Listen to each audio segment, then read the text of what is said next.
Hey guys, and welcome back to my channel. I have kind of been MIA for a quick minute. That is because I've moved into a new house and we've been really busy and I had to just focus on what was important at the moment. But right now I wanted to share with you a new series that I'm going to actually do. I've never actually done a series, but I've done like a bikini prep kind of episodes or whatever.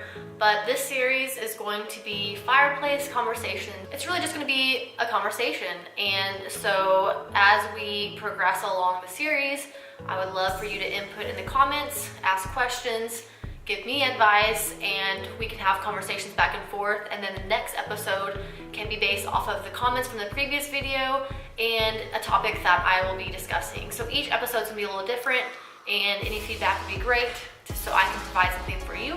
So I have a list of things that I'll be talking about today, and that's going to be 7 tips to help you get through the holidays and stay on track of your goals.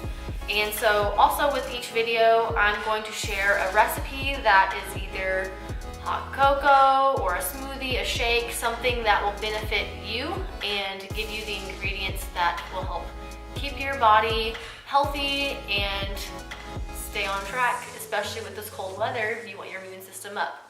So what am I gonna do today? So today's smoothie that I'm going to make is going to be an immune booster smoothie. So I'm going to show you every ingredient that I'm gonna put in there and the benefits for the smoothie. So let's head to the kitchen.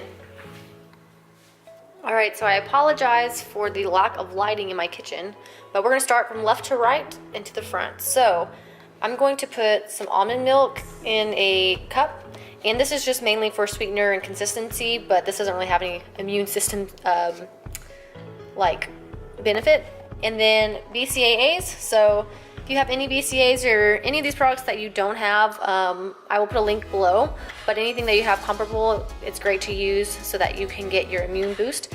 So BCAAs, as we work out, we break down our muscles and put a lot of stress on our bodies, and so we want to replenish that, and BCAAs helps support muscle growth and increase your recovery. So BCAAs are great to have during a workout and help support your immune system and your muscles, but also it's great to use whether you want a smoothie or if you feel like you're getting a little under the weather.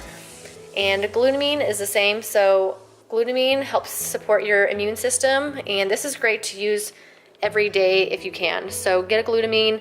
You can do 1 scoop a day or do 2 scoops a day depending on what the supplement you're taking. So that's glutamine, good to have every day. I'll probably just jump up to 2 scoops a day to make sure that I keep my immune system great, especially with this cold weather coming. And then I have this OptiGreens 50. So this is my greens product. This is going to get me quite a bit of my greens I do not consume from Whole Foods. This is why it's important to have greens and vegetables and things that are good for your body, because keeping your immune system high and keeping your body healthy is going to prevent getting sick as well. And then I'm gonna put in some protein powder. I'm doing strawberry, and this is just to get some protein in, since some of these items are carbs or pretty much 0 calorie, but just gonna get in a flavor and get some protein in. And then ground cinnamon. So I'm going to put probably a teaspoon, and then depending on the amount that I feel like if I want more or less, I'll do more, but a teaspoon's pretty good. And this is a great product because it fights bacteria and fights to keep yourself healthy with your immune system, but also it's an anti-inflammatory. So it's always good to take products that are natural ingredients to consume to help fight bacteria, fight your immune system, keep yourself healthy, versus going to like 1,000 supplements and vitamins that you don't necessarily need. You just need to eat foods. And then I'm going to throw in strawberries. So strawberries have a high amount of vitamin C, and it also has fiber due to the seeds. So oranges are great too, but oranges have a lot of sugar in it compared to strawberries. So I'm gonna throw in 3 or 4 of these strawberries, and this is going to help give me vitamin C and even fiber.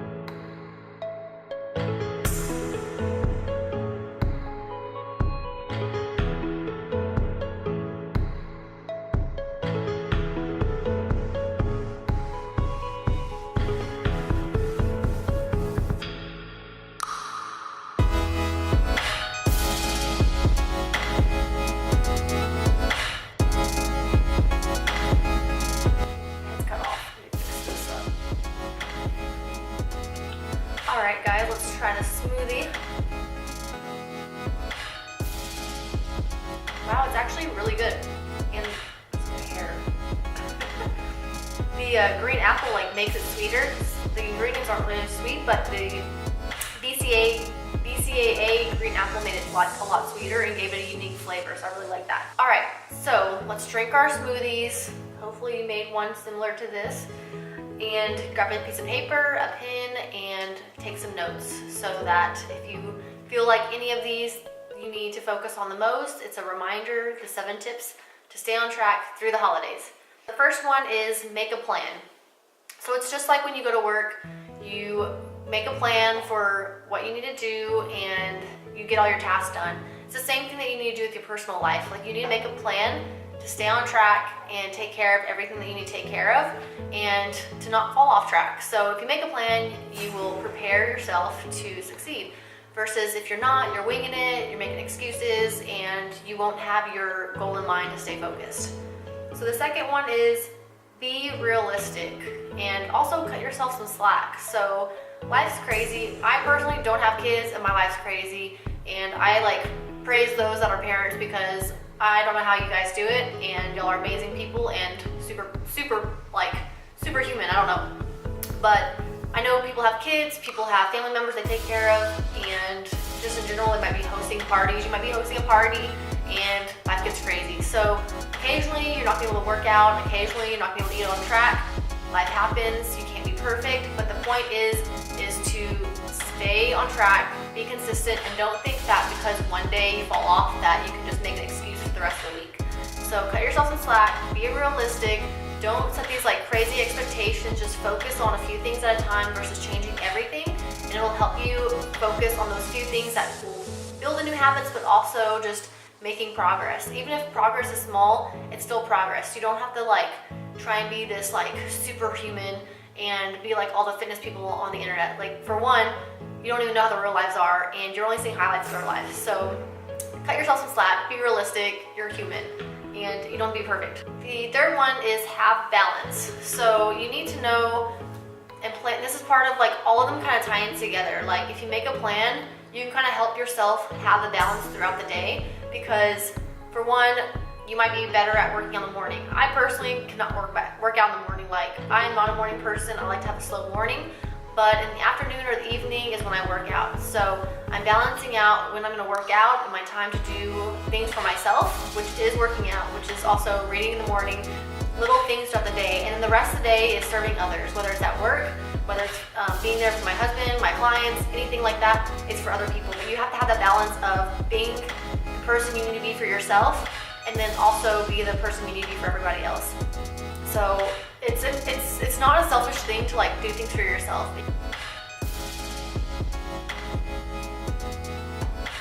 The fourth one is learning to say no. A lot of people think, well, the break room table has all this food, I have to eat it. You do not have to eat it. Like food, people like think that they have to indulge in everything all the time. Like make the right decisions, learn to say no, and that gives you more control. Like that gives you the power that the next time something's in front of you and you really want it, you can say no.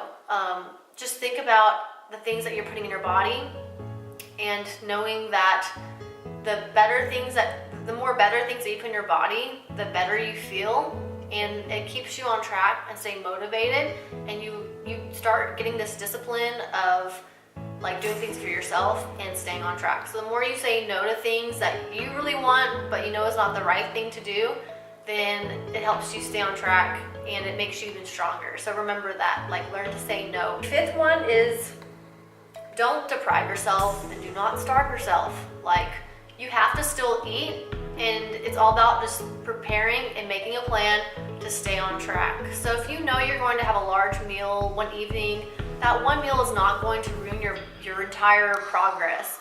Now, of course, you don't want to indulge in like a whole box of pizza or like 20 servings of mashed potatoes or anything like that. But if you eat lighter meals through the day, you can somewhat save your calories for that larger meal. Now, it's not something you want to do every single day, but it's just kind of being smart to where you're still eating throughout the day. So every 2-3 hours having like a protein source with vegetables or salads or things that are going to make you full still, but you're still eating. So my favorite go-to is making a chicken salad with like a light Italian dressing or like Greek ranch dressing, or really simple, buy a rotisserie chicken and then buy a bag of microwavable green beans and literally just peel the chicken apart, spread it on your meals in your containers, microwave your green beans and split that up with your chicken and you've got a meal. Like, it's that easy. So kind of plan your meals out to where you're eating lighter meals and you can prepare for that larger dinner and feel a little less guilty. And you shouldn't really feel guilty with what you eat and how you do things, but it's just planning out your day a little better and being smart about it. And then keep it simple, just like the chicken and green beans. You don't have to overcomplicate meal prep. I literally like bought the chicken the other day, got green beans, and I was literally done with like 5 meals in under 5 minutes. My produce department that I go to at HEB, they have the butternut squash already cubed up, and all you have to do is saute it, season it how you like it, and you're done in like 10 minutes. So those are different ways of like having your vegetables. And buy like the salad kits and add chicken to it, buy turkey meat, just simple things. Don't overcomplicate it. It's really easy. Last one, the 7th one, is set small goals, write daily goals and write weekly goals. So I did this at work several years ago when I got into management, and it made it easier because I got really overwhelmed with everything, and then I would try and do everything in one day, and it was just unrealistic because things got added to my plate and I couldn't do everything. So I actually had another manager tell me, hey, write on a piece of paper what you want to do today and the things that can wait, but it has to be complete by the end of the week. And it's an easy way to not overwhelm yourself daily, but you just write like 3 to 5 things daily that you need to take care of no matter what, and you cross those things off because it feels so good to like cross that off the list and know you've completed it. And then have your like side column of list things, like items that you can take care of by the end of the week, whether that end of the week is like a Friday, a Saturday, a Sunday, whatever works for you. But set those goals to where you can complete them. And the more that you discipline yourself and say no to things, the more that you write your list and take care of those things, you're building those habits to like make it long term and get through the holidays and actually set yourself up for January. Because if you're waiting for January to do all this, you're already failing because you're making those excuses in your head. And when January comes, you're gonna make excuses and fall off in February like a lot of people do. And so I'm not saying you're going to fail specifically, but that mental state is setting yourself up for failure. So start now, create these little habits. Start these 7 things to stay on track. The holidays, it should be fun, so use these 7 tips to stay on track and enjoy yourself and don't stress out for the holidays. So I hope this video helped, and stay tuned for the next video. Comment below anything that you would like to add, or if you have any advice or things that helped you and everybody else can